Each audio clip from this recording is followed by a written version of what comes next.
Saudara saya yang selalu sehat dan dapat mengabdikan ilmu pengetahuannya pada Politeknik Negeri Sriwijaya, Sumatera Selatan, dan bangsa Indonesia. Ya, hari ini kita bersyukur kepada Allah Ta'ala, alhamdulillah Politeknik Negeri Sriwijaya hari ini melahirkan seorang profesor yang luar biasa dan memiliki kekhususan di bidang lingkungan, yaitu Ibu Profesor Dr. Insinyur.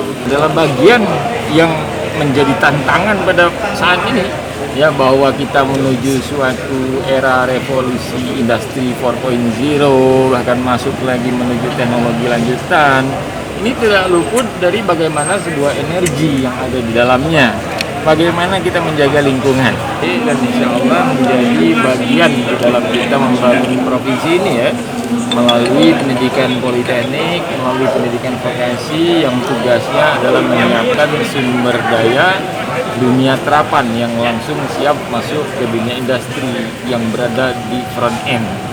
Tapi karena sekarang saya di prodinya energi terbarukan, jadi penelitian saya itu saya harus kombinasikan antara metode elektropolisasi dengan energi terbarukan.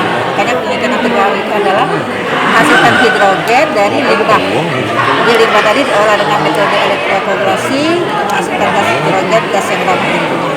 Waktunya Prof, berapa lama mungkin mengerjakan penelitian? Penelitian ini sih sudah dari 2012. Jadi ya dari dengan beberapa tadi kan saya sudah sampaikan dari penelitian 2012 awalnya yang sampai di tahun 2021 ini sih sebenarnya.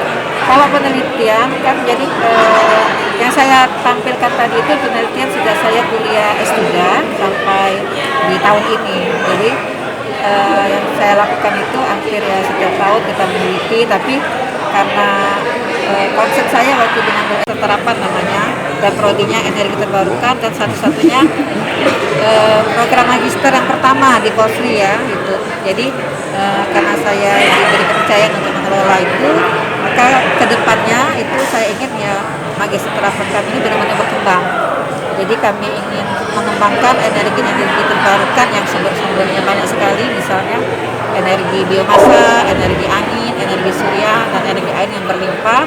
Itu benar-benar bisa dikembangkan dan nanti akan dimanfaatkan untuk sebagai cikal bakal menggantikan dari energi fosil yang. Jangan lupa subscribe, share, komen, dan like ya.